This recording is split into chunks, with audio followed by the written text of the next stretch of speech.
franchise, and the doubleheader delivered record-setting viewership.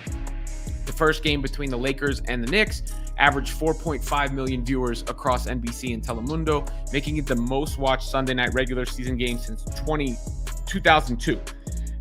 You need to stop everything you are doing right now and listen to me very closely, because the mainstream sports media is trying to spin a narrative, but the raw data has just come out and it tells a story so undeniable and so earth-shattering that it changes the entire landscape of professional basketball forever. We are witnessing the complete and total takeover of the sports world by a 24-year-old woman from Iowa, and if you thought the hype was going to die down during the off-season, you were dead wrong. Welcome back to the channel, where we dig deeper than anyone else to find the truth behind the headlines. And today we are breaking down the seismic event that was Caitlyn Clark's broadcasting debut on NBC, an event that didn't just break records, it shattered them into a million pieces and left the NBA executives scrambling to understand what just hit them. Let's start with the cold hard facts, because numbers do not lie, people lie, narratives lie, but Nielsen ratings are the ultimate truth serum. NBC relaunched their legendary basketball coverage with a massive Sunday night showdown between the Los Angeles Lakers and the New York Knicks. Now traditionally, you would say, okay, that is LeBron James versus the Knicks at Madison Square Garden.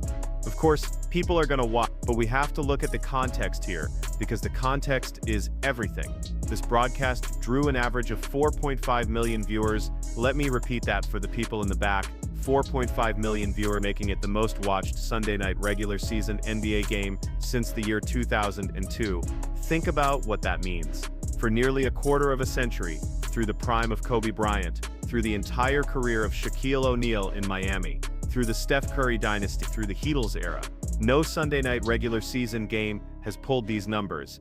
It took Caitlyn Clark sitting at a desk in a blazer to break a 24-year drought, and that is not a coincidence. That is the Caitlyn Clark effect in its purest form. The host of the video makes an incredible point about the breakdown of these numbers. He mentions that NBC hasn't had a regular slot in years, so there wasn't a built-in audience just leaving the TV on. These were destination viewers. These were people who specifically set their alarms and tuned in because they knew Caitlyn Clark was going to be holding the microphone. And this destroys the argument that her fame is fleeting or that it is just about the college rivalry. This proves that she is a gravitational force that pulls the entire American public along with her wherever she goes, whether she is on the court dropping dimes or sitting in a studio breaking down pick-and-roll coverage. The audience follows her, and that gives her an amount of leverage that is frankly terrifying for the powers that be in the WNBA. Came from the interactions on the set, and specifically the controversy surrounding Reggie Miller. Now, Reggie is a legend. He is the king of Indiana, but he made a comparison that had everyone scratching their heads and looking at the screen like he was crazy. He compared Caitlyn Clark, a generational talent, a woman who is literally changing the GDP of the cities she visits, to Peyton Pritchard of the Boston Celtics. Now, let me be clear, Peyton Pritchard is a dog. He is a champion. He hits buzzer beaters. He is a grinder, but he is a role player. He is a guy who comes off the bench. Comparing Caitlyn Clark to Peyton Pritchard is like comparing Michael Jordan to Steve Kerr. Yes, Steve Kerr is a great shooter.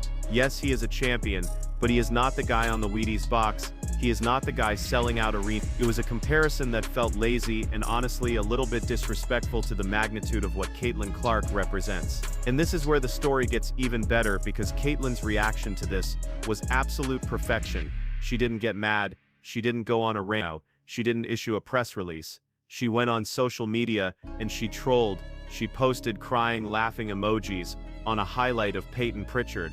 She leaned into the joke. She showed a level of self-awareness and humor that is so rare in modern athletes who are usually so sensitive. She basically said, "Okay, Reggie, if that is who you think I am, watch this." And by laughing it off, she took the power away from the critics. She controlled the narrative by refusing to be a victim of it. But while she was laughing, her peers were stepping up to defend her, and this is a crucial shift in the WNBA culture that we need to discuss. Sophie Cunningham, the Phoenix Mercury star, who has had her own battles with Caitlyn on the court, went on her podcast and acted as the enforcer. She shut down the Reggie Miller comparison with one sentence that should be framed in the Hall of Fame. She said, "Probably not the best comparison for the generational player that Caitlyn is."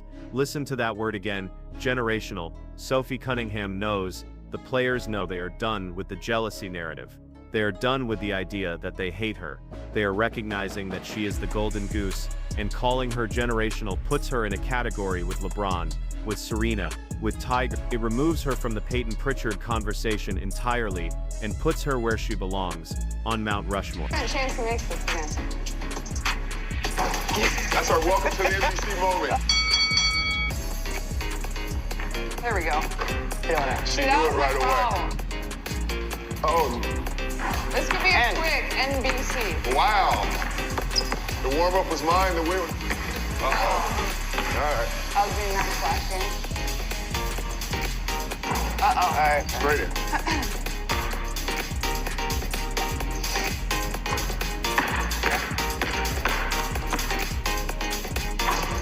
In. Guess what? In a game, that would still count for a point. It so I would. don't care. It absolutely would. Boom. Ah. All right, let's end it. And you're Short. comfortable. Oh! Good job. Great job. Way to hoop. But if you really want to know what makes Caitlyn Clark tick, if you want to know why she is the way she is, you have to hear the behind-the-scenes story about the HORSE game with Jamal Crawford, because this is the scoop that reveals her true character. We saw the segment on TV, and it looked fun and lighthearted. She won 2 out of 3 games, and everyone laughed. But the producer of the show, a woman named Trista Crick, who works for the Daily W, leaked the real story, and it is absolutely insane. Apparently, the plan was to play just one game of HORSE, just one quick segment for TV, get in and get out. But Caitlyn lost that first game, and instead of saying, "Okay, thanks guys, that was fun," and walking away, she looked at the producers and said, "No, run it back, best of 3. She refused to accept the loss. She forced the entire production crew to stay there and keep filming until she could prove that she could beat Jamal Crawford. This is what we call the Mamba mentality. This is the Michael Jordan killer instinct. It does not matter if it is Game 7 of the WNBA Finals or a silly game of horse in street clothes on a TV set in New York City. Caitlyn Clark physically cannot handle losing. She has a pathological need to win at everything she does, and that is why she is great. That is the difference between a star and a legend. A star is happy to be on TV, a legend is only happy when they are winning. And hearing that story gave me chills, because it confirms that the fire we see in her eyes on the court is not an act, it is her DNA. She is obsessed with competition, and she will grind you down until she wins. Even if she has to change the rules of the segment to make it a best-of-3 series. Usually when athletes try to do TV, they are stiff, they are robotic, they are worried about saying the wrong thing. But Caitlyn looked like she had been doing this for 20 years. Sophie Cunningham called her a dweeb and a nerd for the game, and she meant it as the highest compliment. She said Caitlyn knows the game inside and out, because she studies it. She isn't just a shooter, she is a basketball savant. Seeing her break down the game, seeing her interact with Carmelo Anthony and Reggie Miller as an equal, it validated her basketball IQ in a way that silenced the critics who say she is just a chucker. She sat there and spoke the language of the legends, and didn't stutter once. Was asked if she had any notes for Caitlyn's performance, and she simply said, "No notes. She did so good, so proud of her." This kills the narrative that her teammates are jealous, or that there is friction in the locker room. Lexi Hull is her ride or die. And seeing that genuine support, seeing her teammates cheering for her success off the court, it shows that the Indiana Fever are building a culture of sisterhood that is going to be very dangerous next season. When your teammates are your biggest fans, that chemistry translates to, and with the rest of the league still trying to figure out how to stop them, this internal unity is a massive advantage. She had this to say about the whole Peyton Pritchard thing. I don't know if you technically it's to say, but she trolled a little bit, right, with those emojis on a highlight of Pritchard during the Celtics and Mavericks game. Peyton Pritchard hit a buzzer beater at the end of the first quarter. And by the way, Peyton Pritchard is really good. We also have to look at the business implications of this NBC debut. Rick Cordella, the president of NBC Sports, was asked if we will see more of Caitlyn, and he basically said, absolutely. He mentioned that she is already part of the Comcast family through her Xfinity sponsorship. This is a strategic partnership that goes way beyond basketball. Comcast and NBC are building a media empire around Caitlyn Clark They are positioning her to be the face of their network's sports coverage for the next decade. Think about the leverage this gives her in the upcoming CBA negotiations with the WNBA. The players are fighting for more money, better travel, better benefits, and here is Caitlyn Clark proving that she can generate 4.5 million viewers just by sitting in a chair. She is showing the owners that she is the product, she is the business, and without her, the numbers drop off a cliff. The host of the video, Robin Lundberg, also touched on the fact that this appearance ended a drought for basketball fans. We have been starving for Caitlyn content since the playoffs ended. The WNBA offseason is long, and people were going through withdrawals. This broadcast was like water in the desert. It proved that the demand for Caitlyn Clark content is not seasonal, it is year-round. People will watch her play golf, they will watch her play horse, they will watch her talk about the weather. If Caitlyn Clark is on the screen, people are watching, and that kind of engagement is something that you cannot manufacture.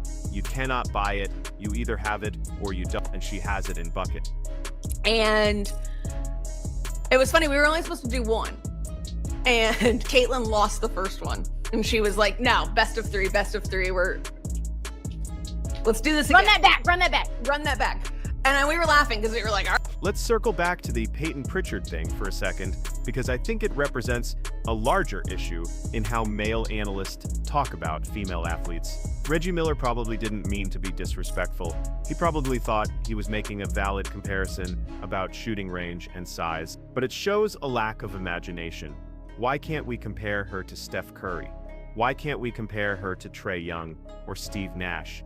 Why do we always have to find a role player comparison just because of the physical differences? Sophie Cunningham calling her generational was a correction to that mindset. It was a demand for respect. It was saying, stop putting us in these little boxes and start recognizing that our greatness is just as valid as the men's greatness. And I think Reggie Miller learned a valuable lesson that night. You do not come for the queen unless you want the entire kingdom to clap back at you. And speaking of the kingdom, the fans in the comments section of these videos are going absolutely wild. The sentiment is overwhelmingly positive. People are loving the fact that she is silencing the haters without even saying a word. Just by existing and being successful, she exposes the foolishness of her critics. Remember the people who said she would struggle in the league. Remember the people who said nobody would care about the WNBA after the college hype died down. Where are those people now? They are hiding. They are silent because you cannot argue with 4.5 million viewers. You cannot argue with sold-out arena. The data has proven them wrong. Time and time again, and yet she keeps finding new ways to raise the bar. The nostalgia concept that NBC is leaning into is also fascinating. They are bringing back the old Round Ball Rock theme song. They are tapping into the 90s nostalgia of the Jordan era. And they are inserting Caitlyn Clark right into the center of that. They are saying that she is the bridge between the glory days of the NBA on NBC and the modern era. That is a massive amount of pressure to put on a 22-year-old, but she handles it with such grace. She doesn't seem rattled by the expectations. In fact, she seems to thrive on them. Just like she thrived when she forced the producers to play a best-of-3 series in horse, she wants the pressure. She wants the ball in her hands when the game is on the line. She wants to be the face of the sport. As we look ahead to the next few months, Caitlyn is expected to play in the FIBA World Cup qualifiers. She is going to be back on the court soon, and this broadcast was the perfect appetizer. It kept her in the public eye. It kept the momentum going. It reminded everyone that even when she isn't playing, she is still the most interesting person in sports. The WNBA needs to be very careful right now. They need to make sure they get this labor deal done. They need to make sure they don't alienate their biggest star, because she has options now. She has NBC. She has a broadcasting career waiting for her whenever she wants it. She doesn't need the WNBA to be famous anymore. The WNBA needs her. And that power dynamic shift is going to define the next 5 years of women's basketball. I want you to really think about the trajectory here. We are watching a history book being written in real time. Usually we don't appreciate these moments until they are gone. We look back at the Jordan era or the Kobe era and we say, wow, that was special. But with Caitlyn, we know it is special right now. We are aware of the history while it is happening. Every broadcast, every game, Every quote is a piece of the puzzle that is building the greatest legacy in the history of women's sport. And the fact that she can walk onto a set with no experience and outshine seasoned professionals just proves that she is a unicorn, a one-of-one talent that we will probably never see again. Take a look at the scoreboard, take a look at the ratings, take a look at the cultural impact. Caitlyn Clark didn't just win the night. She won the war. She proved that she belongs on the biggest stages in the world, and she did it with a smile on her face and a lethal competitive streak that would make Michael Jordan proud. NBC has found their golden ticket, and they are not going to let go. And honestly, neither should we, because watching her ascend to the top of the mountain is the most entertaining show on earth right now. I want to know what you guys think about all of this. Were you one of the 4.5 million people who tuned in? Did you watch just for Caitlyn? What do you think about the Reggie Miller comparison? Was it disrespectful or just a bad take? And how much do you love the fact that she demanded a best-of-3 series in horse? Let me know in the comments below, because I read every single one of them, and I want to hear your perspective on this historic moment. Make sure you smash that like button if you enjoyed this deep dive, subscribe to the channel so you never miss an update, and hit that notification bell, because we are going to be tracking Caitlyn's journey every single step of the way. Thanks for watching, and we will see you in the next one.